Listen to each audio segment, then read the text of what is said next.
హృదయపూర్వకమైన వందనాలు స్తోత్రములు చెల్లిస్తున్నాం. ఇంతవరకు మమ్మల్ని కాచి కాపాడి నీ కృపాస్థాలలో భద్రపరుచుకున్నందుకు వందనాలు స్తోత్రములు చెల్లిస్తున్నాం. నాన్న, మా ఆలోచనలు, మా తలంపులలో, మా మార్గం అంతట్లో నీ తోడు, నీ కాపుదలు ఇచ్చినందుకు స్తోత్రం.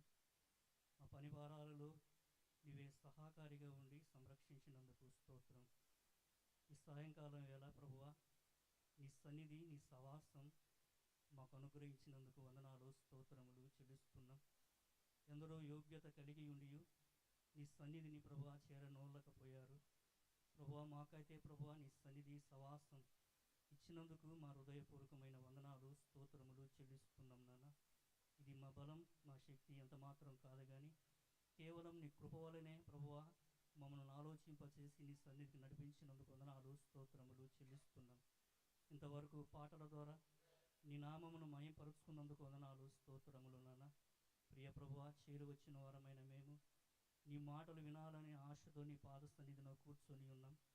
ప్రభువా, నీ చిత్తంలో ఉన్న నీ దాసుని నీ పక్షంగా నిలుపుకొని చేరువచ్చిన వారమైన మాతోను, యంత్ర శబ్దం ద్వారా వింటున్న వారితోనూ, లైవ్లో వింటున్న వారితోనూ నీవే మాట్లాడి నీ ఆత్మ కార్యాన్ని బలపరచి స్థిరపరచుమని నీ చెంత ప్రార్థిస్తున్నాం. నాన్న, చేరువచ్చిన వారిలో ప్రభువా ఎవరు ఏ బలహీనతల్లో ఉన్నామో నీ దృష్టింతూ ప్రభువా నీ మాటల చేత హెచ్చరించి మమ్మల్ని సవరించి సరిద్ది మాలో చేదైన ఏదైనా ఉన్నామో ప్రభువా దాన్ని తీసివేసి విశ్వాసంలో బలపరిచి స్థిరపరచుమని, ఈ కాలంలో ప్రభువా మేము సాక్షులుగా బ్రతకటానికి నీ కృప చూపమని నీ కృప కలిగిన స్థాలకు మమ్మలను నీ దాసులను అప్పగించుకుంటూ మా ప్రభువును నీ ప్రియకుమారుడైన యేసుక్రీస్తు పరిశుద్ధమైన నామమున స్తుతించి ప్రార్థించి అడిగి వేడుకుంటున్నాం మా పరమ తండ్రి, ఆమేన్.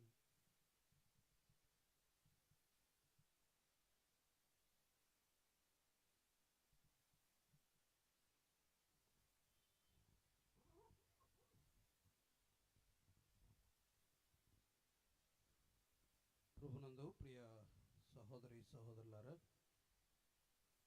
మన ప్రభువును రక్షకుడైన యేసుక్రీస్తు అమూల్యమైన నామమున ఈ రాత్రి వేళ చేరి వచ్చిన పరిశుద్ధులందరికీ, అలాగే లైవ్లో దేవుని వాక్యాన్ని వింటున్న ప్రియ సోదరి సోదరులందరికీ హృదయపూర్వకమైన శుభములు అలాగే వందనాలు తెలియజేస్తూ ఉన్నాం. ఒక ప్రార్థన మనవి గమనించండి. మన ప్రియ సోదరి బసమ్మక్క, ఆమె తీవ్రమైన అనారోగ్యంతో బాధపడుతుంది. ప్రార్థన చేయమని వారు మనవి చేస్తున్నారు. దయచేసి బసమ్మక్క కొరకై ప్రార్థన చేయాలని ప్రభు పేరట ప్రేమతో మనవి చేస్తున్నాం. దేవుని వాక్యాన్ని చదువుకుందాం. దేవుని గ్రంథంలో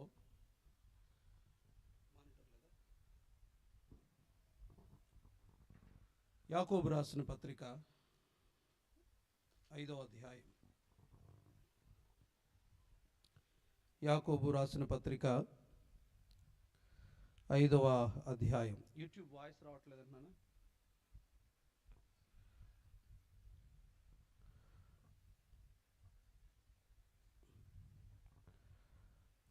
5వ అధ్యాయం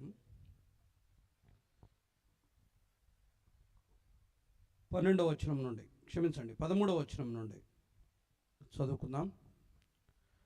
13వ వచనం నుండి చదువుకుందాం. మీలో ఎవరికైనానో శ్రమ సంభవించినా అతడు ప్రార్థన చేయవలెను. ఎవరికైనానో సంతోషము కలిగిన అతడు కీర్తన పాడవలను. వస్తుందంటలేనా? మీలో ఎవడైనానో రోగి అయి ఉన్నాడా, అతడు సంఘపు పెద్దలను పిలిపింపవలను. వారు ప్రభువు నామమున అతనికి నూనె రాచి అతని కొరకు ప్రార్థన చేయవలను. విశ్వాస సహితమైన ప్రార్థన ఆ రోగిని స్వస్థపరచును. ప్రభు అతని లేపును. అతడు పాపములు చేసిన వాడైతే పాప క్షమాపణ నందును. మీ పాపములు ఒకరితోనొకడు ఒప్పుకొనుడి. మీరు స్వస్థత పొందినట్లు ఒకరి కొరకు ఒకడు ప్రార్థన చేయుడి. నీతిమంతుని విజ్ఞాపన మనఃపూర్వకమైనదై బహుబలము గలదై ఉండును. ఏలియా మన వంటి స్వభావము గల మనుష్యుడే. వర్షింపకుండానట్లు అతడు ఆసక్తితో ప్రార్థన చేయగా 3.5 సంవత్సరముల వరకు భూమి మీద వర్షింపలేదు. అతడు మరలా ప్రార్థన చేయగా ఆకాశము వర్షమిచ్చెను, భూమి తన ఫలము ఇచ్చెను. నా సహోదరులారా, మీలో ఎవడైనను సత్యము నుండి తొలగిపోయినప్పుడు మరి ఒకడు అతనిని సత్యమునకు మళ్లించిన ఎడల పాపిని వాని తప్పు మార్గము నుండి మళ్లించినవాడు మరణము నుండి ఒక ఆత్మను రక్షించి అనేక పాపములను కప్పివేయునని తాను తెలుసుకునవలెను. ప్రార్థన చేద్దాం. నమ్మదగిన తండ్రి, మీకు స్తోత్రం చెల్లిస్తున్నా. మీరు అనుగ్రహిస్తున్న శ్రేష్టమైన మీ నడిపింపు కొరకై స్తోత్రం. ఇంతవరకై మీరు చేసిన సహాయాన్ని బట్టి మీ వందనాలు, స్తోత్రాలు చెల్లిస్తున్నాం. రాత్రి మీ పాద సన్నిధిలో కూర్చొని ఉన్నాం. మీ నడిపింపుకు మేము లోబడుతున్నాం. సమస్త జ్ఞానమునకు మించిన మీ సమాధానం మా తలంపులకు కావలి ఉండుటకు సహాయము చేయండి. లేఖనం మా హృదయాలలో స్థిరపరచబడులాగున, స్థాపించబడులాగున మీరే దీవించి మాకు అనుగ్రహించుమని ప్రార్థిస్తున్నాం. అంతిమంగా యేసుక్రీస్తు ప్రభువుకే మహిమ కలుగులాగున మీరే సహాయము చేయమని వేడుకుంటున్నాం. ఇంతవరకై మీరు చేసిన సహాయం కొరకై మీకు స్తోత్రం చెల్లిస్తున్నాం. చదవబడిన లేఖన భాగాలు దీవించండి. మా వినికిడిలో మాకు మేలు కలుగు చేయండి. మా ప్రభు అయిన యేసుక్రీస్తుకు మహిమను కలిగించండి. మీ ప్రజలమైన మేము క్షేమం పొందులాగున మీరే కృపనిమ్మని మీ దయగల స్థలకు అప్పగించుకుంటూ ప్రభు అయిన యేసుక్రీస్తు అమూల్యమైన నామమున వినయ మనసుతో స్తుతించి ప్రార్థన చేస్తున్నాం మా పరమ తండ్రి. ఆమెన్. ప్రభునందు ప్రియ సోదరి సోదరులారా, ఈ రాత్రి వేళ దేవుని గ్రంథంలో యాకోబు రాసిన పత్రిక 5వ అధ్యాయం 13వ వచనం నుండి 20వ వచనం వరకు చదువుకున్నాం. 13 నుండి 20 వరకు చదువుకున్నాం. గత వారం మనం ఆలోచన చేసినప్పుడు యాకోబు పత్రికలోనే సహనానికి సంబంధించిన సంగతులు 5వ అధ్యాయం 7వ వచనం నుండి 11వ వచనం వరకు సహనానికి సంబంధించిన సంగతులు ఆలోచన చేశాం.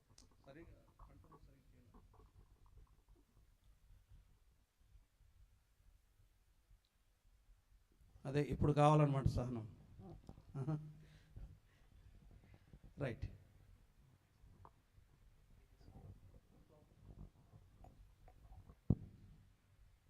ఇది ఓకేనా? ఇది అంతే ఉంది, నో చేంజ్. కంట్రోల్స్ ఎక్కడ? కంట్రోల్సే ప్రాబ్లం ఉంది. ఒకసారి చూడండి దాన్ని.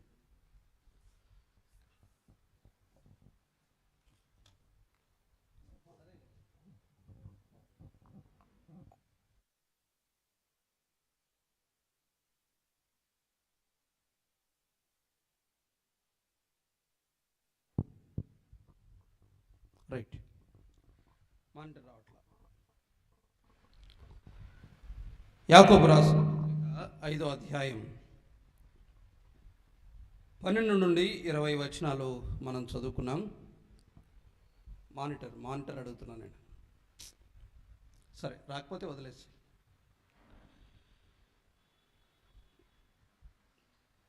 పదమూడు నుండి 20 వచనాల్లో కొన్ని ముఖ్యమైన విషయాలు జ్ఞాపకం చేసుకుందాం.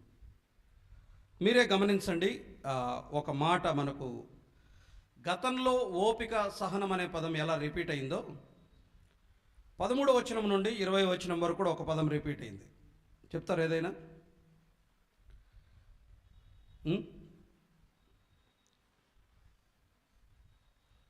ఒక పదం మాటి మాటికి కనిపిస్తుంది. ప్రార్థన. అంతే, పట్టుకున్నారు మీరు.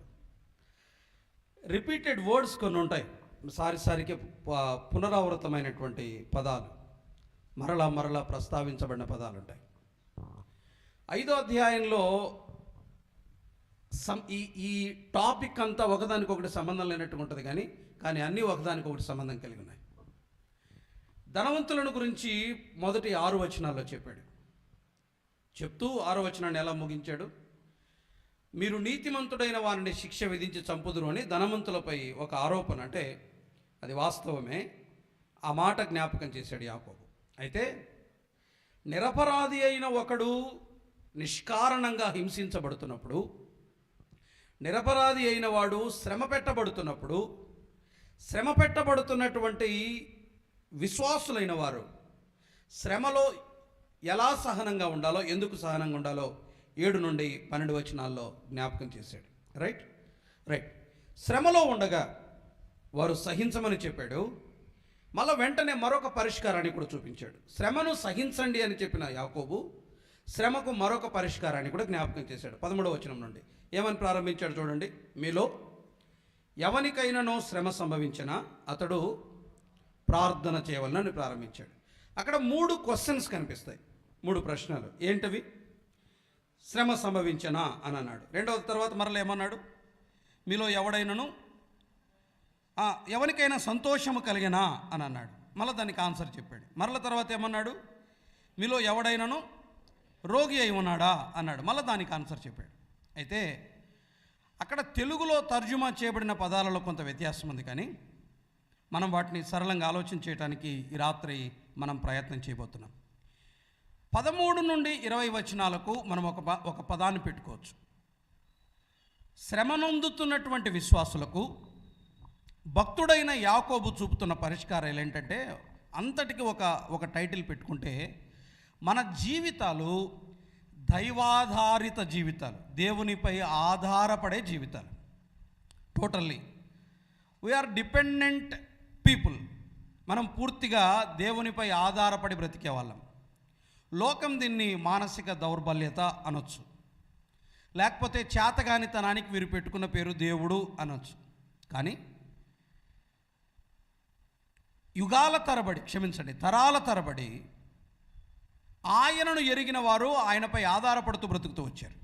అందుకనే ఈ పారాగ్రాఫ్ అంతట్లో మనకు కనిపించేది ఏంటంటే, దైవాధారిత జీవితాలు కనిపిస్తాయి. అంటే దేవునిపై ఆధారపడే జీవితాలు. ఎందుకు దేవునిపై ఆధారపడే జీవితాలు అన్నాడు అంటే, కారణం ఏంటంటే, ప్రతి విషయానికి భక్తుడైన యాకోబు చెప్పిన మాట ఏంటంటే, ప్రార్థన చేయించుకోండి, ప్రార్థన చేయండి, ప్రార్థన చేయించుకోవాలను, ప్రార్థన చేయవలను అంటాడు. శ్రమ ఉందా? ప్రార్థన చేయండి. రోగం వచ్చిందా? ప్రార్థన చేయండి. పాపంలో ఉన్నారా? ప్రార్థన చేయండి.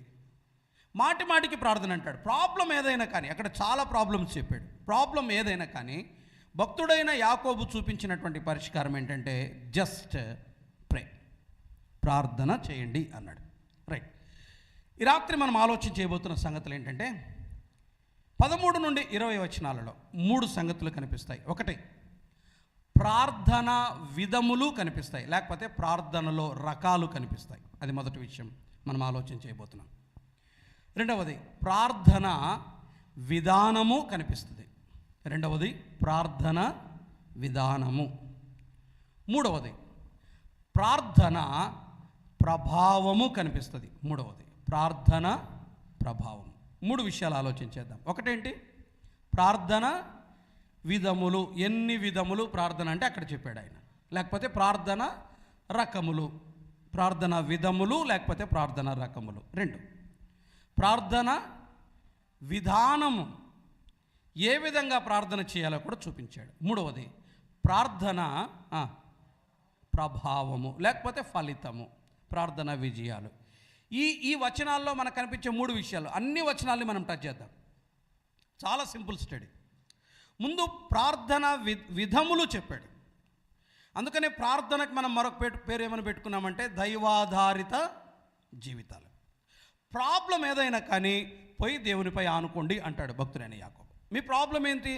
మీ సమస్య ఏంటి?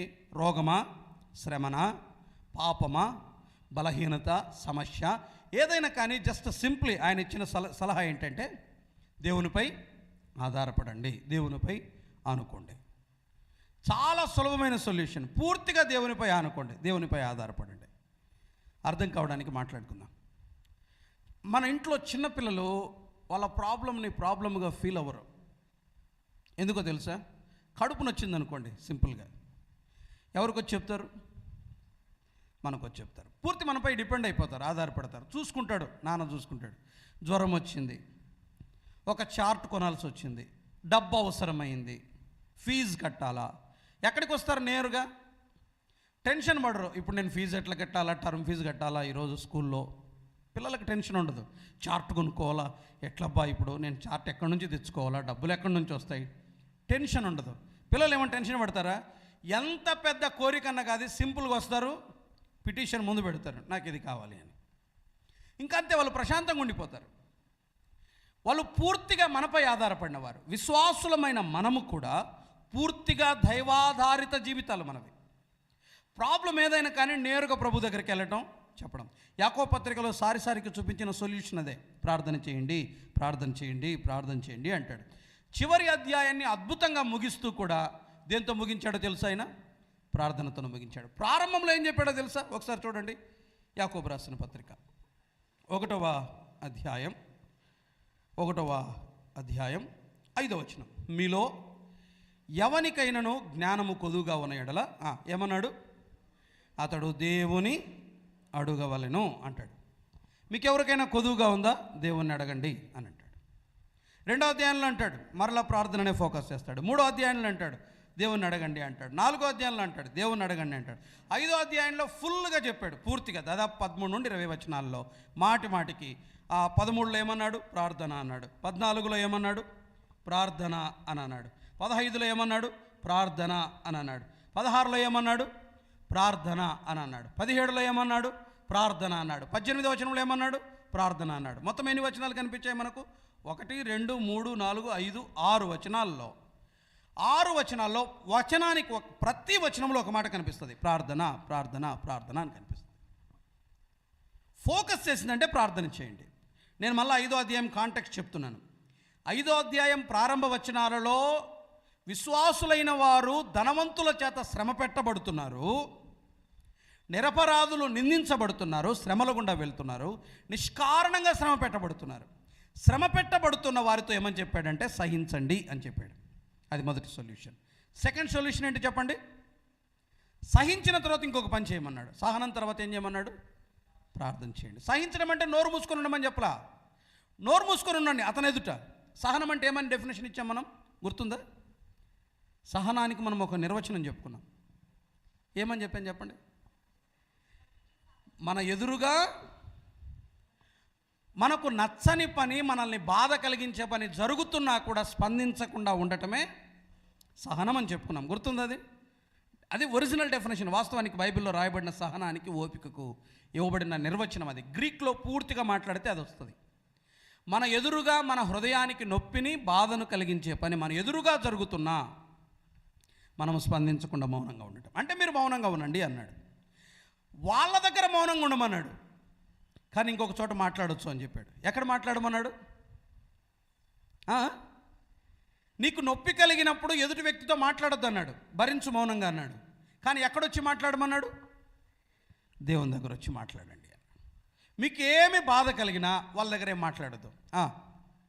అన్యాయం చేసిన వాడి దగ్గర, నింద వేసిన వాడి దగ్గర, లేకపోతే నీకు నొప్పి కలిగించిన వాడి దగ్గర ఏమీ మాట్లాడొద్దు. వచ్చి ఎవరి దగ్గర మాట్లాడమన్నాడు? దేవుని దగ్గర మాట్లాడండి. అదే పరిష్కారం. ఒకటి సహనం, రెండవది ఏంటి? ప్రార్థన. ప్రార్థనలో 3 రకాలు అనుకున్నాం కదా, రైట్. ప్రార్థనలో 3 పాయింట్స్ విన్నాం. ఫస్ట్ పాయింట్ ఏమని విన్నాం? ప్రార్థన విధములు అని అన్నాను కదా, రైట్. 3 విధాల ప్రార్థన ఇక్కడ ఉంది. బైబిల్లో చాలా రకాల ప్రార్థనలు ఉన్నాయి, కానీ ఇక్కడ ఉన్న ప్రార్థన విధములు మనం 3 చూస్తున్నాం. ఒకటి చూడండి, 5వ అధ్యాయం 13వ వచనం. మీలో ఎవనికైనానో శ్రమ సంభవించినా అతడు, వారు అన్నాడా, అతడు అన్నాడా? అతడు. ఎవరు అతడు? శ్రమను అనుభవించేవాడు. ఏం చేయమని చెప్పాడు? ప్రార్థన చేయండి. దీన్ని ఏమంటారంటే వ్యక్తిగత ప్రార్థన అనవచ్చు. పర్సనల్ ప్రేయర్, వ్యక్తిగత ప్రార్థన. 2 తర్వాత ఏమన్నాడు? 14వ వచనం.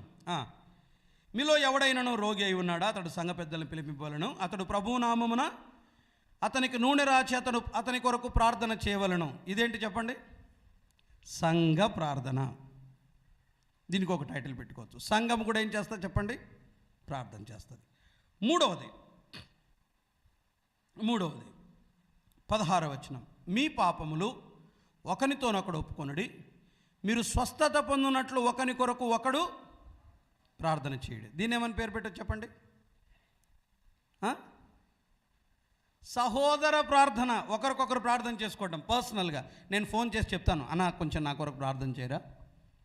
అతని దగ్గరికి వెళ్ళి ఒక 15 మినిట్స్ టైం అడిగి అతని దగ్గర నా ప్రాబ్లం అంతా చెప్పుకొని, అన్న నా కొరకు ప్రార్థన చేయరా అంటాను. ఒకని కొరకు ఒకడు ప్రార్థన చేయటం. Person to person, 1 to 1. నేను నీ కొరకు, నీవు నా కొరకు ప్రార్థన చేసుకోవటం. ఇది పర్సనల్, వ్యక్తిగతంగా ఒక వ్యక్తితో మనకుండే సంబంధాన్ని బట్టి ఉంటుంది. రైట్. 3 రకాల ప్రార్థనలు ఉన్నాయి. ఒకటేంటి? వ్యక్తిగత ప్రార్థన. రెండేంటి? సంఘ ప్రార్థన. మూడవది ఏంటి? సహోదర ప్రార్థన. ఒక ఆయన అంటాడు, బ్రదర్ నేను చర్చిలో చెప్పడం నాకు ఇష్టం ఉండదు బ్రదర్, అందరికీ నేను పర్సనల్గా చేసుకుంటా. బైబిల్ ఏమంటుందంటే చేసుకోబా, నువ్వు ఒక్కడే చేసుకో, నేను కాదనట్లా. అట్ ది సేమ్ టైం ఎవరికి చెప్పాలి? సంఘానికి కూడా. ఎవడైనా నువ్వు రోగి అయి ఉన్నాడా అని అన్నాడు. వాస్తవానికి రోగి అనే చోట 2 అర్థాలు ఉన్నాయి. వీక్ అని ఉంటుంది, బలహీనుడుగా ఉన్నాడా. అది ఫిజికల్ వీక్నెస్ కావచ్చు, స్పిరిచువల్ వీక్నెస్ కూడా కావచ్చు. ఎవరిని పిలిపించమన్నాడు? సంఘ పెద్దలను పిలిపించండి అన్నాడు. ఇంకేమంటాడు? ఎవరైనా పాపంలో ఉన్నారా, ఒక ఆత్మ సంబంధమైన అనుభవం కలిగిన ఒక వ్యక్తి దగ్గరికి వెళ్ళి నీ ప్రాబ్లం అంతా చెప్పుకొని ఒప్పుకొని అతని చేత ఏం చేయించుకోమన్నాడు? ప్రార్థన. నీ బలహీనత కొరకై అతని ప్రార్థన సహాయాన్ని కోరు అన్నాడు. నమ్మకమైన, యోగ్యమైన, ఆత్మ సంబంధమైన వ్యక్తుల ప్రార్థనను మనం కోరచ్చు. సో విశ్వాస జీవితంలో శ్రమానుభవాల మధ్య 3 రకాల ప్రార్థనలు అవసరం.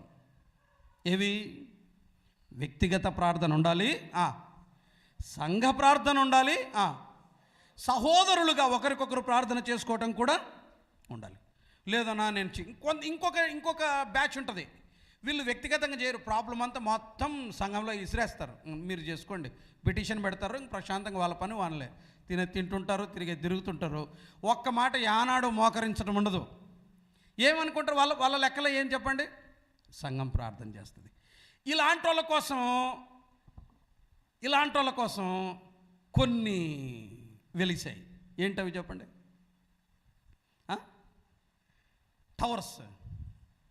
టవర్స్ ఎవరి కోసం? మేమేం పట్టించుకోము, మా ప్రాబ్లం మీకు చెప్తాం, మీరు చూసుకోండి. ఫోన్ చేసి జీసస్ కాల్స్ మినిస్ట్రీస్, జనరల్గా చెప్తున్నాను నేను. రైట్. ఇంకొకటి, వాళ్ళు చేస్తున్న పరిచర్య మంచిది, నేను కాదనట్లా, విమర్శించట్లా. వీళ్ళందరి కోసం ఏం చేస్తారంటే పాపం వీళ్ళు చేసుకోలేరు కదా అని వీళ్ళ కొరకు కొన్ని వెలిసాయి. నిస్వార్థంగా, నిష్పక్షపాతంగా అలా ఇతరుల కొరకు ప్రార్థన చేస్తే మంచిది, ప్రశంసనీయమే, నేను కాదనట్లేదు. సొమ్మును ఆశించి లేకపోతే ఆ భాగస్థుల పథకమని, ఈ భాగస్థుల పథకమని పథకాలను పెట్టి మీ కొరకు ప్రార్థిస్తాననటం, ఇది కూడా వ్యాపార దృక్పథంతో చేసే ప్రార్థన. దీన్ని సమ్మతించం. ప్రేయర్ టవర్స్ కొన్ని మంచి ఉన్నాయి, నేను మళ్ళా పూర్తిగా విమర్శించట్లా. కొన్ని మంచి ఉన్నాయి, ఇతరుల కొరకు ప్రార్థన చేయటానికి వాళ్ళ టైం స్పెండ్ చేస్తూ ఉన్నారు. ఏమీ ఆశించకుండా, నిష్పక్షపాతంగా, నిస్వార్థంగా, ప్రతిఫలాపేక్ష లేకుండా, దుర్లాపేక్షతో కాక ప్రార్థించే టవర్స్ ఉన్నాయి. వీళ్ళ కోసం కొన్ని ఉన్నాయి. ఈ బ్యాచ్ మరీ డేంజర్. ఇదేది? ఏం పట్టించుకోరు, వీళ్ళ ప్రాబ్లం ఏం పట్టించుకోరు. మేము చెప్పుకున్నాం కదా, అక్కడ మేము రాసి పంపించినాం, ఇంకా అక్కడ మాకు ఆన్సర్ దొరుకుతుంది. ఏ రోజు మోకరించరు, పరలోకం వైపు కూడా చూడరు. పిల్లరా, ప్రార్థనా జీవితంలో 3 అవసరం. ఒకటేంటి? వ్యక్తిగత ప్రార్థన. వ్యక్తిగత ప్రార్థనకు మాదిరులు కొంతమంది ఉన్నారు. చూద్దామా? 1-2 వచనాలు త్వరగా 3 ప్రార్థనల గురించి త్వరగా చూద్దాం. దయచేసి ముందుగా మనం వెళ్ళాల్సిన స్థలం కీర్తనల గ్రంథం 18వ కీర్తనకు రండి. 6వ చరణం చూడండి. 18వ కీర్తన 6వ చరణం. ఎవరు రచించారు 18వ కీర్తన? పైన శీర్షికలో ఎవరు రచించారు? దావీదు కీర్తన అనుంది. సో దావీదు ప్రార్థన ఇది. రైట్. ఎప్పుడు ప్రార్థించాడు చూడండి. నా శ్రమలో నేను యెహోవాకు మొర్రపెట్టి తిని, నా దేవునికి ప్రార్థన చేసి తిని, ఆయన తన ఆలయములో ఆలకించి నా ప్రార్థన అంగీకరించినాను. నా శ్రమలో నేను యెహోవాకు మొర్రపెట్టి తిని. భక్తుడైన దావీదు అనుసరించిన మాదిరి ఇది. శ్రమ కలుగగా దేవునికి మొరపెట్టారు. ఇది పర్సనల్ ప్రేయర్, వ్యక్తిగత ప్రార్థన. భక్తుడైన దావీదు సైతం వ్యక్తిగతంగా తన శ్రమ దినాన దేవునికి ప్రార్థన చేశాడు. ఆయన ఆలకించను, నా ప్రార్థన అంగీకరించను అని దానికి సక్సెస్ రేట్ కూడా చెప్పాడు. నా ప్రార్థన ఆయన ఏం చేశాడు? చాలామంది ప్రార్థించే అలవాటు ఉంటుంది, అంగీకరించింది లేనిది తెలీదు, రైట్? ఓకే, సెకండ్ ఎగ్జాంపుల్ చూడండి. రెండవ ఉదాహరణ మనం చూద్దాం. హెబ్రీలకు రాసిన పత్రిక 5వ అధ్యాయం 7వ వచనం చూడండి. హెబ్రీ పత్రిక 5వ అధ్యాయం 7వ వచనం ఏమనుంది? శరీరధారి అయి ఉన్న దినములలో మహారోదనముతోనూ కన్నీళ్లతోనూ తన్ను మరణము నుండి రక్షింపగలవానికి ప్రార్థనలను యాచనలను సమర్పించి భయభక్తులు కలిగి ఉన్నందున ఆయన అంగీకరింపబడెను. ఆయనకు శ్రమ కలుగుగా ఆయన కూడా ప్రార్థన చేశాడు. ఎవరాయన? మన ప్రభు అయిన యేసుక్రీస్తు. పాత నిబంధనలో యేసుక్రీస్తు పోలికలో ఉన్న దావీదు ప్రార్థించాడు వ్యక్తిగతంగా శ్రమ కలుగుగా. రెండవది, మన ప్రభు అయిన యేసుక్రీస్తు కూడా ప్రార్థన చేశారు. ఆయన చేసింది కూడా వ్యక్తిగత ప్రార్థనే. వ్యక్తిగతంగా ఆయన ప్రార్థించాడు. తెల్లవారుజామున వెళ్ళేవాడు ఆయన, వేకువన లేచి వ్యక్తిగతంగా ప్రార్థన చేసేవాడు. ఒక ప్రశ్న నేను దాటి వెళ్తున్నాను, వ్యక్తిగతంగా ప్రార్థన చేసే అలవాటు ఉందా? మీ వ్యక్తిగత జీవితాలలో ప్రార్థన అభ్యాసం ఉందా? ప్రార్థన అలవాటు ఉందా? శ్రమానుభవాల మధ్య, సమస్యల మధ్య వ్యక్తిగత ప్రార్థన తప్పనిసరి. ప్రియులరా, మళ్ళీ చెప్తున్నాను, చర్చెస్ మీద, టవర్స్ మీద పూర్తిగా ఆధారపడమని చెప్పట్లేదు నేను. మీరు వారికి చెప్పే ముందు ఏం చేయమన్నాడు? మీరు ప్రార్థన చేయండి. ఎవరికైనా నువ్వు శ్రమ సంభవించినా అతడు ప్రార్థన చేయవలను. ఫస్ట్ నీవు చేయి, ముందు నువ్వు చేయి, తరువాత ఇతరుల రిక్వెస్ట్ చేయి. నువ్వు చర్చికి చెప్తావా, ఇంకెవరికైనా చెప్తావా, ఏ దైవజనుని సహాయాన్ని కొడతావా, అది సెకండరీ. ప్రైమరీ ఏంటి చెప్పండి? నీవు ప్రార్థన చేయి. పోలోమని వెళ్ళిపోవడం కాదు బాగవుతుందని. ఏనాడు మోకరించిన అనుభవం ఉండదు, వ్యక్తిగతంగా దేవునితో సంబంధం ఉండదు, ఆయనతో మాట్లాడిన అభ్యాస జీవితం కూడా ఉండదు. నేరుగా డైరెక్ట్గా వెళ్ళిపోతారు వీళ్ళు. ఎక్కడికి? అక్కడెక్కడికో. Personal prayer. ప్రాబ్లం నీది. ఒక మాట గుర్తుపెట్టుకోండి, నీవు ప్రార్థించినంత భారంతో మరెవరు ప్రార్థించలేరు నీ సమస్య కొరకై. నా ప్రాబ్లం కొరకు మీరు ప్రేయర్ చేయొచ్చు కొంతవరకే, బట్ నీ పెయిన్ని నీవు ఎక్స్ప్లెయిన్ చేసినంతగా, నీవు ఫీల్ అయినంతగా మరొకరు చేయలేరు. ఈవెన్ చర్చ్ కూడా, ఈవెన్ నేను కూడా, మరెవరైనా కూడా. నీ ప్రార్థనే మొట్టమొదట శక్తివంతమైంది. సెకండ్, కిందికి రండి త్వరగా. తర్వాత ఏం చేయమన్నాడు? శ్రమలో ప్రార్థన విధములలో రెండవ రకమైన ప్రార్థన ఏంటి చెప్పండి? సంఘ ప్రార్థన. ఏం చేయమన్నాడు చూడండి, 14వ వచనం. మీలో ఎవడైనను రోగి అయి ఉన్నాడా, అతడు సంఘపు పెద్దలను పిలిపింపవలను, వారు ప్రభువు నామమున అతనికి నూనె రాచి అతని కొరకు ప్రార్థన చేయవలెను అని అన్నాడు. స్ట్రైట్గా ఉంటుంది, యాకోబు భాష చాలా స్ట్రైట్గా ఉంటుంది. మీలో ఎవడైనా రోగి అయి ఉన్నాడా, ఎవరికి చెప్పమన్నాడు? సంఘపు పెద్దలను పిలిపించి ప్రార్థన చేయించుకున్నాడు. గుర్తుపెట్టుకోండి, ఎల్డర్స్ అంటే ప్రెస్బిటర్స్ అని ఉంటుంది, కాపరులు అనే అర్థం. ప్రెస్బిటో అనే పదం నుండి కాపరులు, కాపరులు పెద్దలు అని ఉంది అక్కడ, రైట్?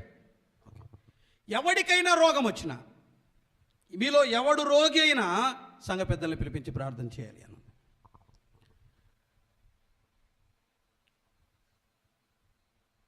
ఇక్కడ ఒక మాట నేను ఖచ్చితంగా చెప్పాలి, ఆలోచించి చెప్తా ఉన్నా. ఎవరిని ఎవరికి చెప్పమన్నాడు ప్రార్థన విన్నపం? మీ ప్రేయర్ రిక్వెస్ట్ మీ తర్వాత మీరు ప్రార్థించిన తర్వాత ఎవరికి చెప్పమన్నాడు?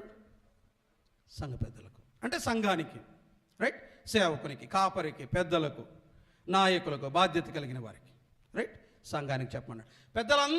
పెద్దలను సంఘానికి రిప్రజెంటేటివ్స్ అనుకొని, ప్రతినిధులు అనుకొని సంఘానికి అందమా? రైట్, సంఘానికి చెప్పాలి. ఎవరికి చెప్తా ఉన్నాం? ఫస్ట్ ఫోన్ కాల్ ఎవరికి? ఫస్ట్ ఫోన్ కాల్ ఎవరికి? టీవీలో వర్తమానికులకు మీరు సమాచారం ఇవ్వండి, కాదనట్లేదు. నీ ప్రార్థన విన్నపం నీ తర్వాత, నీవు ప్రార్థించిన తర్వాత చేరాల్సింది ఎక్కడ? సంఘానికి. నీ స్థానిక సంఘంలో చెప్పు. సంఘానికి అసలు చెప్పరు కొంతమంది, మొత్తం బయట ఆధారపడి ఉంటారు. ఒక ఫోన్ కాల్, ఒక రిక్వెస్ట్ చేసేస్తారు, ఒక SMS పెడతారు. చర్చ్కి, లోకల్ అసెంబ్లీకి, లోకల్ చర్చ్కి ఇన్ఫార్మ్ కూడా చేయరు. సంఘపు పెద్దలను పిలిపింపవలను, సంఘపు పెద్దలకు విషయము తెలియచేయవలను. నీ బాధ, నీ వ్యాధి, నీ సమస్య సంఘానికి తెలియాలి. ఒక ఫోన్ కాల్, ప్రాబ్లం ఇది అని రాగలిగిన వాళ్ళు వస్తారు, దైవ సేవకుడు వస్తాడు, పెద్దలు వస్తారు, ఎవరో ఒకరు వస్తారు, వచ్చి ప్రార్థన చేస్తారు. గుర్తుపెట్టుకోండి, తెలియాల్సింది సంఘానికి. సంఘానికి సమాచారం తెలియాలి. ఇతరుల కొరకు ప్రార్థించిన అనుభవాలు ఉన్నాయి. ఒక సందర్భం ఒక సన్నివేశం దగ్గరికి వెళ్దాం. చూడండి, ఎక్కువసేపు మనం దీని మీద నిలబడలేం, ఊరికట్లా జ్ఞాపకం చేసుకుందాం. అపోస్తలుల కార్యముల గ్రంథం 28వ అధ్యాయం 8వ వచనం చూడండి. అపోస్తలుల కార్యముల గ్రంథం 28వ అధ్యాయం 8వ వచనం చూడండి. అతడు పొప్లు యొక్క తండ్రి జ్వరము చేతను రక్తభేది చేతను బాధపడుచు పండుకొని ఉండెను. పౌలు అతని యొద్దకు వెళ్ళి ప్రార్థన చేసి అతని మీద చేతులుంచి స్వస్థపరిచెను. పౌలు వెళ్ళి ప్రార్థన చేశాడు. జ్వరముతో బాధపడుతున్న వ్యక్తి దగ్గరికి వెళ్ళి ప్రార్థన చేశారు. మార్క్స్ వార్తలో మరొక సందర్భం ఉంది కదా, మన ప్రభు అయిన యేసుక్రీస్తు వారు. పేతురు అత్త జ్వరముతో బాధపడుతుండేను, ఆయన వెళ్ళి ప్రార్థన చేశాడు. వచ్చి ప్రార్థన చేయాలి. ఎట్లా ఉంటుందంటే, మనోళ్ళ బాపుతూ ఎవరికో చెప్పింటారు వాళ్ళ ఇంట్లో బాగలేదు అని, మనమే తెలుసుకొని, లేకపోతే మాకు దర్శనాలన్నా రావు, కళ్ళన్నా కనలేం మీకు బాగలేదని చెప్పింటారు. ఎవరికో చెప్పింటారు, మనం వెళ్ళలేదు, మా ఇంటికే రాలేదు సార్, ప్రార్థనే చేయలేదు. 70 కిలోమీటర్లు ఆటో వేసుకొని పోతారు వీళ్ళు, మళ్ళా 100 కిలోమీటర్లు బస్సులో వెళ్తారు, మళ్ళా దేనికోసం? ప్రార్థన చేయించుకోవటానికి. స్థానికంగా ఉన్నటువంటి ఒక పెద్దకు, ఒక సేవకునికి సమాచారం ఇవ్వటానికి మాత్రం ఉండదు మనసు, చెప్పరు అసలు. ఎవరికో చెప్తారు, వాళ్ళు చెప్పింటారేమో అని అనుకుంటాం. ఏం చెప్పడానికి రాదా? విషయం మీకు మీరుగా సమాచారాన్ని ఇవ్వలేరా? విషయాన్ని తెలియచేయలేరా సంఘానికి? నేరం మా మీద మోపుతారే. తెలుసుకొని విచారించి కలలన్నా, అదే నేను చెప్తున్నాను కదా, బాగలేని వాళ్ళ గురించి కలలన్నా దర్శనాలన్నా వచ్చింటే బాగుంటుంది. కనుక్కొని రైట్, దర్శనంలో వచ్చిన వెంటనే మేము పోయి ప్రార్థన చేయడానికి అనుకూలత లేవు కదా. ఆలోచించేయండి. సమస్య ఉందా? సంఘానికి చెప్పండి. మీ బాధ, మీ కష్టం, మీ కన్నీరు సంఘానికి చెప్పండి. సంఘం ప్రార్థన చేస్తుంది. మూడవది, నేను త్వరగా వెళ్తాను, అక్కడ ఒక చిన్న డౌట్ ఉంది కదా మనకు. ఇంకొకసారి యాకోబు పత్రిక ఇప్పుడే ముగించట్లా, మళ్ళీ నెక్స్ట్ వీక్ మళ్ళీ అదే బాగా ఆలోచన చేయబోతున్నాం. అక్కడికి వస్తాను. ఏది? నూనె రాచి ప్రార్థన చేయవలను దగ్గరికి నెక్స్ట్ వీక్ వద్దాం. రైట్, ఇప్పుడు నిలబడితే గంట అదే అవుతుంది. సో అక్కడికి రావట్లేదు, నేను దాన్ని దాటి వస్తున్నాను. నెక్స్ట్ వీక్ వద్దాం. రైట్, నెక్స్ట్ రండి. తర్వాత ఏమన్నాడు? 16వ వచనం, మీ పాపములు ఒకనితోనొకడు ఒప్పుకొనుడి, మీరు స్వస్థత పొందినట్లు ఒకని కొరకు ఒకడు ప్రార్థన చేయుడి. రెండిటికి సంబంధం ఉందా? మీకు ఏమైనా అనిపించిందో చూడండి ఒకసారి. మీ పాపములు ఒకరితోనొకడు ఒప్పుకొనుడి, ఆ తర్వాత ఏమన్నాడు? మీరు స్వస్థత నొందినట్లు ఒకని కొరకు ఒకడు. అంటే దేనికి సంబంధించిన విషయం ఇది? వ్యక్తిగత పాపానికి, బలహీనతకు సంబంధించిన విషయం. బాగా వినండి. నీ ఆత్మ సంబంధమైన జీవితంలోని ఒక బలహీనతను, లేకపోతే చేస్తున్న పాపాన్ని అందరి దగ్గర ఒప్పుకోమని కాదు దాని భావం. నీవు ఎవరైతే ఆత్మ సంబంధమైన వ్యక్తి అని అనుకుంటున్నావో, ఎవరైతే స్పిరిచువల్లీ మెచ్యూర్డ్ అని నీవు అనుకుంటున్నావో, ఆ వ్యక్తి దగ్గరికి వెళ్ళి ఏం చేయమన్నాడు? నీ ప్రాబ్లం చెప్పు. అతని దగ్గర బ్రదర్, పలాని పరిస్థితుల్లో, పలాని కారణాన నేను పాపం చేయాల్సిన పరిస్థితి ఏర్పడింది, నా కొరకు ప్రార్థన చేయవా? నా బలహీనత విషయమే ప్రార్థన చేయవా? నేను ఇందులోనికి బయటకు వచ్చేటట్టు నా కొరకు ప్రార్థన చేయవా? ఒక వ్యక్తి దగ్గర మన తప్పును, అంటే అది కూడా అందరి దగ్గర చెప్పకండి, జాగ్రత్త, ఈ విషయమై జాగ్రత్త. మీ బలహీనతను, మీరు చేస్తున్న రహస్య పాపాన్ని, మీ తప్పును మనుషులందరి ఎదుట ఒప్పుకోవటం అని కాదు దాని భావం. ఒకరితో ఒప్పుకోవడం అంటే దీన్ని బేస్ చేసుకొని ఒక సంస్థ ఇంకా వాళ్ళు చేసిన తప్పులన్నీ చెప్పమంటుంది. చెప్తే మొత్తం కొంపలు అంటుకుంటాయి.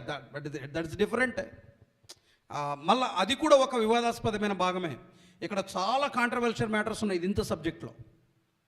నూనెకు సంబంధించిన విషయం. రెండవది, ఒకరితో ఒకడు మీ పాపములు ఒప్పుకొనుడి అనేవారి దాని విషయమై సంఘ పెద్దల్ని పిలిపించడం విషయం. ఇవన్నీ వివాదాస్పదమైనవి, రకరకాలుగా వ్యాఖ్యానిస్తున్నారు. రైట్, ఆ వ్యాఖ్యానాల జోలికి వెళ్లకుండా దీన్ని మళ్ళీ డీల్ చేద్దాం, మనం మళ్ళీ ఆలోచించేద్దాం. ఒక విషయాన్ని గుర్తుంచుకోండి, ఆత్మ సంబంధంగా అనుభవము కలిగిన ఒక వ్యక్తి దగ్గర మీ వ్యక్తిగత బలహీనతను చెప్పుకొని వారి దగ్గర ఒప్పుకొని వారి చేత ప్రార్థన చేయించుకోమన్నది దాని భావం. చాలామంది కామెంటేటర్స్ దాన్ని యాక్సెప్ట్ చేశారు, దాన్ని అంగీకరించారు.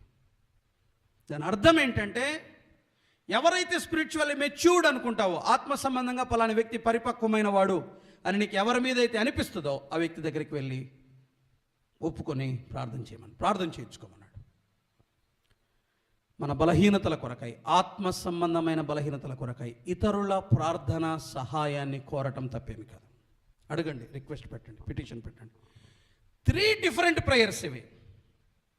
శ్రమ వచ్చిందా వ్యక్తిగతంగా ప్రార్థన చేయన్నాడు, రోగం వచ్చిందా సంఘానికి తెలియచేయన్నాడు, పాపంలో ఉన్నావా ఒక వ్యక్తి దగ్గరికి వెళ్ళి నీ భారాన్ని చెప్పుకొని, బాధను చెప్పుకొని, బలహీనతను ఒప్పుకొని ప్రార్థన చేయమన్నాడు. 3 కైండ్ ఆఫ్ ప్రేయర్స్. ఓకే, ప్రార్థన విధములు. స్టడీ కదా, స్టడీ మొదలవండి, ఇంకా అదకు మించిన వివరణ వద్దు. సెకండ్, ప్రార్థన విధానాన్ని చెప్పాడు అక్కడే, అదే భాగంలో ప్రార్థన విధానం, ద ప్యాటర్న్ ఆఫ్ ప్రేయర్. ప్రార్థన విధానాలు ఏముండాలి, ప్రార్థనలో ఎలా ప్రార్థన చేయాలి, నేను ఇంకా వివరించను, జస్ట్ స్ట్రైట్గా వెళ్ళిపోతాను, నేరుగా వెళ్ళిపోతాను. ఫస్ట్ చూడండి, 5వ అధ్యాయం ప్రార్థనకు ఉండాల్సినటువంటి మూలకాలు, ఫ్యాక్టర్స్, కారకాలు, లేకపోతే దినుసులు అంటారు, ఇంకేమని అనుకోండి. ఫస్ట్ ఏ విధంగా ప్రార్థన చేయమన్నాడు? 5వ అధ్యాయం 13వ వచనం, క్షమించండి, 5వ అధ్యాయం 15వ వచనం, 5వ అధ్యాయం 15వ వచనం. విశ్వాస సహితమైన ప్రార్థన ఆ రోగిని స్వస్థపరచును అన్నాడు. సో ప్రార్థనలు ఏముండాలి? విశ్వాసం అనే దినుసు అనే మూలకం ఉండాలి. తెలిసిందే కదా. ప్రార్థన ఏ రకంగా చేయాలో కూడా చెప్పాడు ఇక్కడ. ప్రార్థనలో ఏముండాలి? విశ్వాసం ఉండాలి. అంటే ఏంటి విశ్వాసం అంటే? ఒక వచనం చూడండి దానికి సహాయకరంగా. యోహాను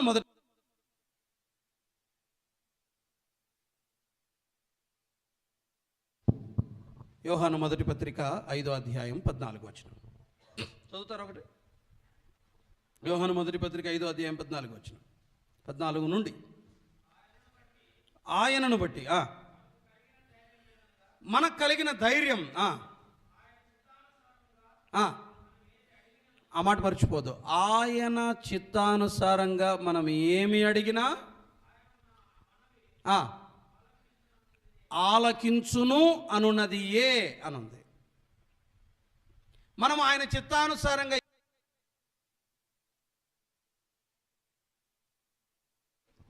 ఆలకించును అనున్నది ఏ అన్నది.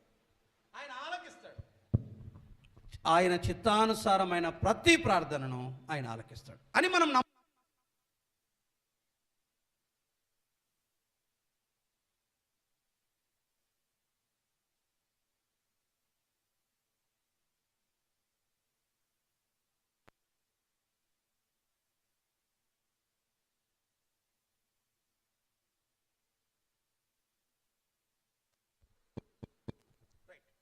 ప్రార్థనలో మనకు ఉండాల్సిన ధైర్యం అది. ఆయన చిత్తానుసారంగా ఏమి అడిగినా ఆయన మనవి ఆలకిస్తాడు. మరొక వచనం చూస్తారా? జస్ట్ ఊరికట్లా చదువుకుందాం అంతే. మత్తయి సువార్త 21వ అధ్యాయం 22 చూడండి. మత్తయి సువార్త 21:22.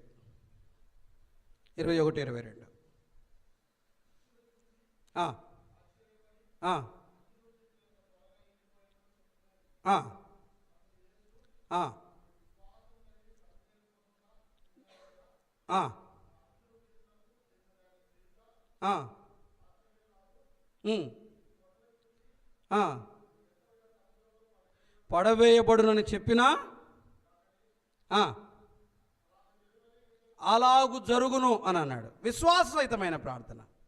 మనము అడిగింది పొందాము అని నమ్మటం, వేవరింగ్ కాదు, సందేహపడుతూ కాదు, తెలిసిన విషయాలే జస్ట్ నేను జ్ఞాపకం చేస్తున్నాను. అక్కడున్న విషయాలు ఏరుకొని మాట్లాడుకుంటున్నాం అంతే. ఒకటి, ఎలా చేయమన్నాడు? విశ్వాస సహితమైన ప్రార్థన రోగిని స్వస్థపరుస్తుంది అని అన్నాడు.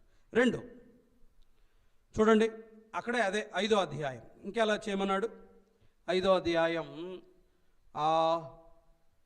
16వ వచనం 2వ భాగాన్ని నేను చదువుతున్నాను. నీతిమంతుని విజ్ఞాపన అని అన్నాడు. 1 విశ్వాసముతో చేయాలి, 2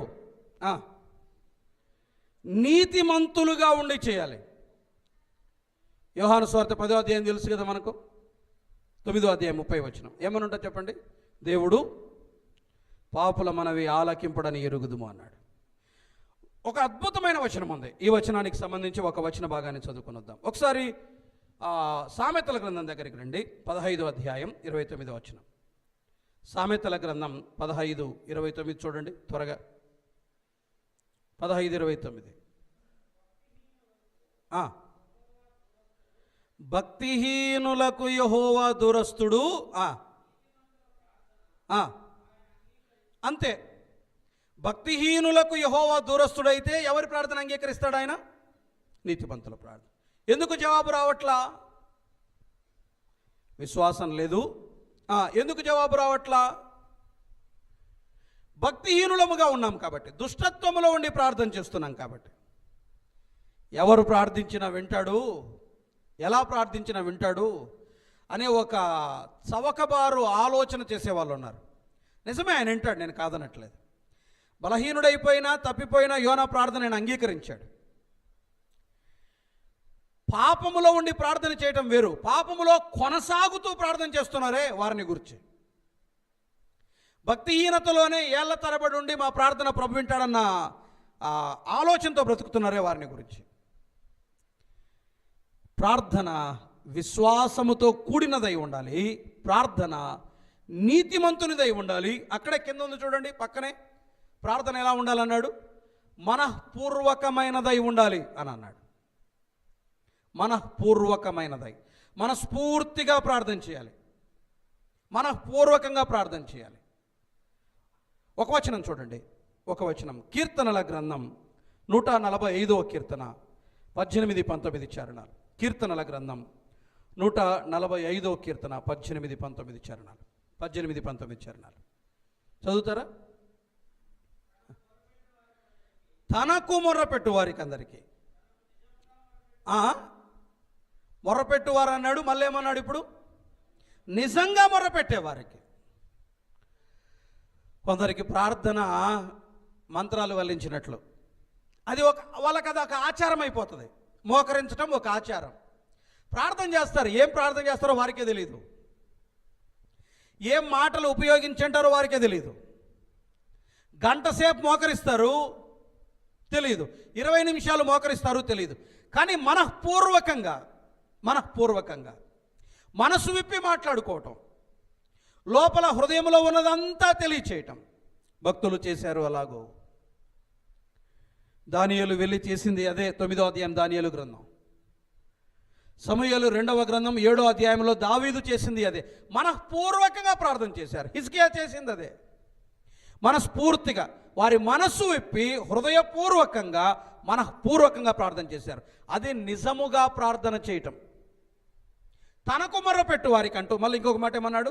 తనకు నిజముగా మొర్రపెట్టు. తూతు మంత్రంగా చేయటం, ప్రార్థన ఒక అలవాటుగా చేసుకోవడం. 5 గంటల నుంచి 5:30 వరకు ప్రార్థన కంపల్సరీ చేసుకుంటాను సార్ నేను. మనఃపూర్వకంగా ఉండదు, ఊరక జస్ట్ చేయటం. చేసావా? చేశాను. ముగించావా? ముగించాను. ఊరు కొంతమంది 2 నిమిషాలు ఇట్లా మోకరించట్లు లేచేస్తారు అంతే. ఏం చేశారు? ప్రార్థన చేశాం. ప్రార్థన మనఃపూర్వకమైనదై ఉండాలి, మనస్ఫూర్తిగా ప్రార్థన చేయాలి. ఆ లింక్ ఉండాలి, ఆ ఫీల్ ఉండాలి. తప్పనిసరిగా ఆ అనుభూతి వస్తుంది. ప్రభుతో మాట్లాడేటప్పుడు ఒక అనుభూతి వస్తుంది, ప్రభు నా మాట వింటున్నాడు అని. ఆయన సన్నిధిని మనం ఫీల్ అవుతాం. మనఃపూర్వకంగా చేయమన్నాడు. కింద ఇంకొక మాట అంటాడు. ఎలా చేయమన్నాడు చూడండి, 17వ వచనం, ఆసక్తితో ప్రార్థన చేయమన్నాడు. ఆసక్తితో ప్రార్థన చేయండి. ఆసక్తితో ప్రార్థన చేయటం, మనసంతా పెట్టి మనఃపూర్వకంగా చేయటం మాత్రం, ఆసక్తిగా, పట్టు విడవకుండా ప్రార్థనా విధానం ఇది. అది ఇంత భాగంలో ఉన్న విషయాలే, నేను వేరే చోటికెళ్ళా. ఎలా చేయమన్నాడు మొత్తం చెప్పండి. విశ్వాసం ఉండాలి ప్రార్థనలో, నీతిమంతులుగా ఉండి ప్రార్థించాలి, అంటే ప్రవర్తన ఉండాలి, భక్తి ఉండాలి, జీవితం ఉండాలి. మూడవది ఏంటి చెప్పండి? మనఃపూర్వకంగా చేయాలి. తర్వాత ఆసక్తితో ప్రార్థన చేయాలి. ఇది ప్రార్థన విధానం భక్తుడైన యాకోబు చెప్పింది. నెక్స్ట్ లాస్ట్ పాయింట్, ఆ మాట చెప్పి మనం ముగించుకుందాం. ప్రార్థన ఫలితం, లేకపోతే ప్రార్థన ప్రభావం. ప్రార్థన వేటిపై ప్రభావాన్ని చూపిస్తుంది? ప్రార్థన వేటిపై ప్రభావాన్ని చూపిస్తుంది? ఇదే భాగంలోనే అక్కడక్కడ మనం ఏరుకుందాం. మొదటిది 5వ అధ్యాయం 13వ వచనం. 5వ అధ్యాయం 13వ వచనం, మీలో ఎవరికైనా శ్రమ సంభవించినా అతడు ప్రార్థన చేయవలెను. అంటే అర్థం ఏంటి చెప్పండి? ప్రార్థన దేనిపై ప్రభావాన్ని చూపిస్తుంది? శ్రమపై. ప్రార్థన ప్రభావం మనమున్న శ్రమల మీద ఉంటుంది. ఒక వచనం చూడండి, దినవృత్తాంతముల 2వ గ్రంథం 33వ అధ్యాయం. దినవృత్తాంతముల 2వ గ్రంథం 33వ అధ్యాయం 12 నుండి 13 వచనాలు చూస్తారా? అతడు శ్రమలో ఉన్నప్పుడు తన దేవుడైన యెహోవాను బతిమాలుకొని తన పితరుల దేవుని సన్నిధిని తన్ను తాను బహుగా తగ్గించుకొని ఆయనకు మొరలిడగా ఆయన అతని విన్నపములను ఆలకించి యెరూషలేమునకు అతని రాజ్యములోనికి అతనికి తిరిగి తీసుకొని వచ్చినప్పుడు యెహోవా దేవుడై ఉన్నాడని మనష్షే తెలుసుకొనెను. మనష్షే జీవితంలో శ్రమపై ప్రార్థన ప్రభావం ఉంది. అష్షూరు రాజు చెరకు తీసుకొని వెళ్ళాడు. రాజు చేతిలో నుండి విడిపించబడి క్షేమంగా తిరిగి యెరూషలేము చేరాడు. ప్రార్థన చేయండి. నీ ఉన్న ఈ శ్రమపై ప్రార్థన ప్రభావం గొప్పగా పనిచేస్తుంది. ఎవరికైనా శ్రమ సంభవించినా ఏం చేయమన్నాడు? ప్రార్థన చేయండి. శ్రమలపై ప్రార్థన గొప్పగా పనిచేస్తుంది. ప్రయోగించండి. ప్రార్థన అనే అస్త్రాన్ని నీవున్న శ్రమపై ప్రయోగించు, అద్భుతంగా పనిచేస్తుంది. సో ప్రార్థన ప్రభావము చూపే మొదటిది ఏంటి చెప్పండి? శ్రమ. శ్రమ. నీ శ్రమలో ప్రార్థన నీకు తప్పనిసరిగా ఉపయోగపడుతుంది. 2, ప్రార్థన ప్రభావం ఇంకా దేని మీద ఉంటుందో చూడండి. కింద వచనమే మనకి అక్కడే దొరుకుతుంది. 14వ వచనం, మీలో ఎవడైనాను రోగి అయి ఉన్నాడా అని అన్నాడు. ఇప్పుడు చెప్పండి, దేనిపై? రోగముపై. రోగముపై ప్రార్థన ప్రభావం ఉంది. నీకు ఏ రోగం ఉంది? నీకు ఏ అనారోగ్య సమస్య ఉంది? ప్రార్థన ప్రభావం శరీర సంబంధమైన దౌర్బల్యతలన్నిటిపైన ఉంటుంది. జ్వరమా? ఇందాక రక్తభేది అని చదివాం కదా ఒకటి, పొప్లి తండ్రి, రైట్? మీ సమస్య ఏదైనా కానివ్వండి, ప్రార్థన మీ ఆరోగ్య సంబంధమైన సమస్యలపై ప్రభావాన్ని చూపిస్తుంది. కరోనా కూడా, ఈవెన్ కరోనా ఆల్సో. ప్రాబ్లం ఎంత గొప్పదైనా, నీ అనారోగ్య సమస్య ఎంత తీవ్రమైనదైనా, ప్రార్థన ప్రభావం నీ రోగంపై పనిచేస్తుంది. తప్పనిసరిగా పనిచేస్తుంది. ప్రార్థన అనే అస్త్రాన్ని తప్పనిసరిగా ఉపయోగించండి. యేసుక్రీస్తు ప్రభువు సైతం ప్రార్థన చేశాడు. ఎవరి కోసం? వ్యాధిగ్రస్తులైన వారి కోసం.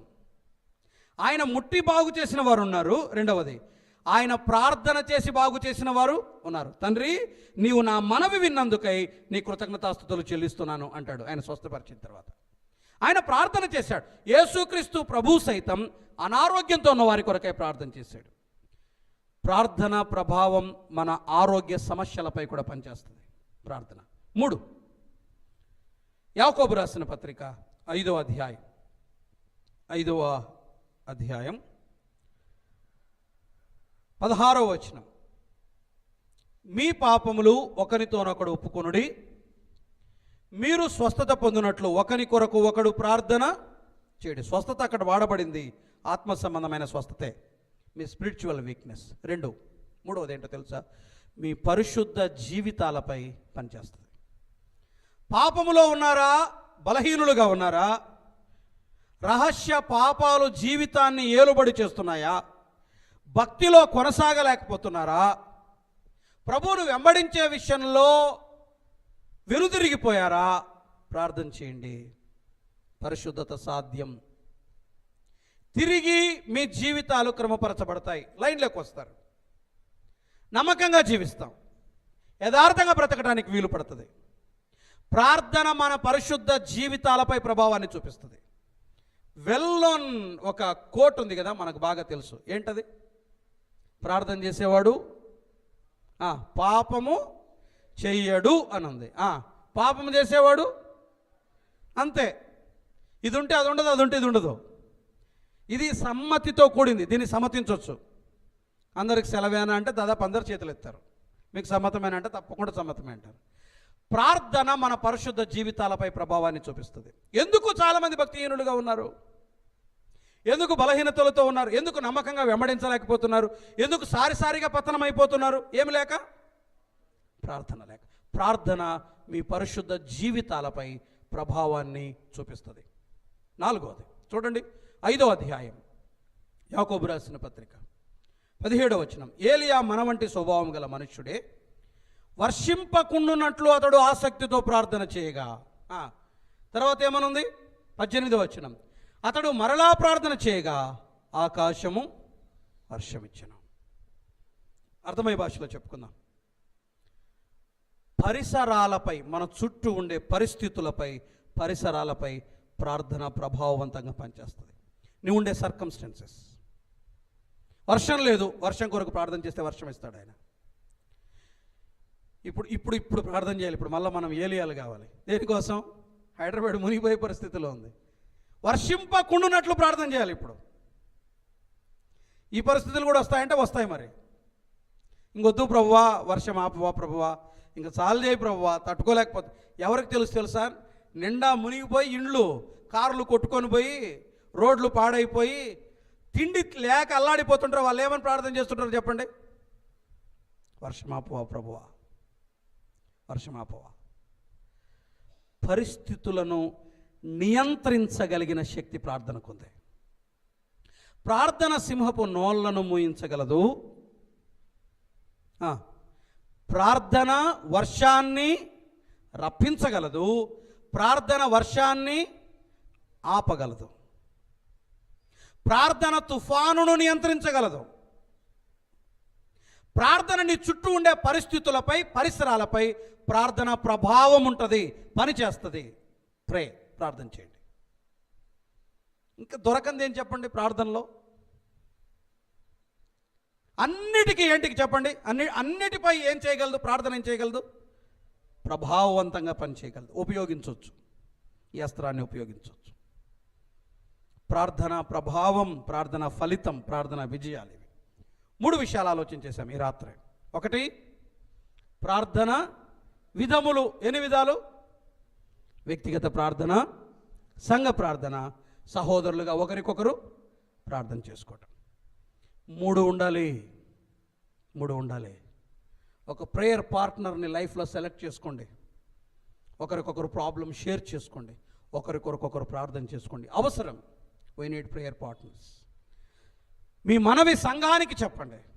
సంఘం మీ కొరకు ప్రార్థన చేస్తుంది. సంఘముగా ప్రార్థన చేయాలి. వ్యక్తిగతంగా ప్రార్థన చేయాలి. 3 మర్చిపోదు సుమా. రైట్.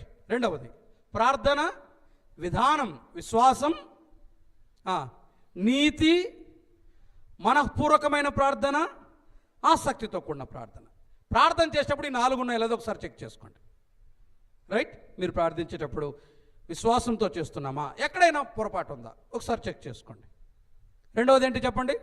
జీవితం బాగుందా, కరెక్ట్ ఉండి ప్రార్థన చేస్తున్నానా నేను, లేకపోతే అక్కడే సరి చేసుకొని మరలా ప్రార్థన చేయండి. ప్రభు దగ్గర జీవితాన్ని సరి చేసుకొని క్రమపరుచుకొని క్షమించు ప్రభు అని అడిగి మరలా ప్రార్థన చేయండి. నీతితో ప్రార్థన చేయండి, లోపము లేకుండా, జీవితంలో బలహీనత లేకుండా. నెక్స్ట్ ఎలా చేయమన్నాడు?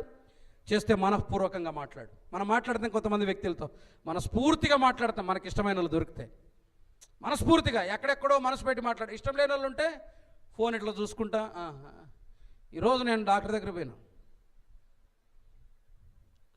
డబ్బులు 150 రూపాయలు కట్టినా, నేను నా కోసం కాదు, నా కూతురు కోసం పోయినా. యూట్యూబ్ వీడియో చూసుకుంటా మేము ప్రాబ్లం, నాకు సహనము, నశాలానికి ఎక్కింది కోపం అయితే నాకు 150 రూపాయలు కట్టినలా నేను. అసలు చూడే నా వైపు, నా కూతురు ఎక్కడ ఏడనొస్తుంది కడుపు, అవునా, సరే రాసుకుంటా చూసుకుంటా, ఏమంత ఇంపార్టెంట్ ఆడ. సెన్స్ చదువుకున్నాడు కదా, విద్యావంతుడు కదా. ఇది కొంతమంది మన ఇంట్లోకి వచ్చినప్పుడు అట్లా చేస్తుంటాం. రైట్, సరే, ఓకే, నిజమే. ఆడ చెప్పిన దానికి ఆచరించిన దానికి తేడానే ఉంటుంది. ఇష్టమైన వాళ్ళు ఉన్నామనుకోండి, ఫోన్ పక్కన పెడతాం, టీవీ ఆఫ్ చేస్తాం. ఎవరు డిస్టర్బ్ చేయదురా అన్నొచ్చినాడు, మనస్ఫూర్తిగా మాట్లాడి పంపించేస్తాం. ప్రార్థన అలాగే ఉండాలి. ప్రార్థన చేస్తుంటాం, ఫోన్ వస్తుంది, స్టాప్ ప్రభా క్షమించవా, హలో, రైట్, మొదలుపెట్టి. ఎన్నిసార్లు ఇలా చెప్పండి? తలుపు తడితే ఎవరో వచ్చినారు, వేరే ఇంపార్టెంట్ వర్క్ ఉంటే మనఃపూర్వకంగా ప్రార్థన చేద్దాం, ఆసక్తితో చేద్దాం, మనసు పెట్టి ఆసక్తితో చేద్దాం, పట్టు విడవకుండా చేద్దాం, ఇచ్చేంత వరకు చేద్దాం, పట్టుదల కలిగి ప్రార్థన చేద్దాం. ప్రార్థన వేటిపై ప్రభావం చూపిస్తుంది అర్థమైంది కదా. భయపడకండి, అన్ని సమస్యలకు పరిష్కారం ఏంటి? ప్రార్థన. అలాంటి ప్రార్థన జీవితాన్ని మనం కలిగి ఉండటానికి ప్రభు తన కృప మనందరికీ సమృద్ధిగా అనుగ్రహించును కాక. ప్రార్థన చేద్దాం. నమ్మదగిన తండ్రి, మీకు స్తోత్రం చెల్లిస్తున్నాం. ఈ మాటలో దీవించండి, ఆశీర్వదించండి, మాకు మేలు కలుగు చేయండి. లేఖనం హృదయంలో ఫలించటానికి కృప చూపండి. ఈ ధ్యానాలు మా ఆత్మీయ, భౌతిక, సామాజిక జీవితానికి ఉపయోగపడటానికి కృప చూపండి. ఆసక్తితో చేరి వచ్చిన మా ప్రియులందరి కొరకై స్తోత్రం. ఈ కష్ట దినాల్లో సైతం ఇంతమంది కూడి వచ్చారు. వీరందరిని బట్టి మిమ్మల్ని స్తుతిస్తున్నాం. ఒక్కొక్కరిని పేరట దీవించండి, ఆశీర్వదించండి. చెదరు వెళ్ళిపోతుండగా ఈ రాత్రి కాలపు దీవెన ఆశీర్వాదాలు మాకు అనుగ్రహించమని యేసు ప్రభు అమూల్యమైన నామమున వినయ మనసుతో స్తుతించి ప్రార్థన చేస్తున్నాం తండ్రి. ఆమేన్. అందరికీ వందనాలు. Thank you.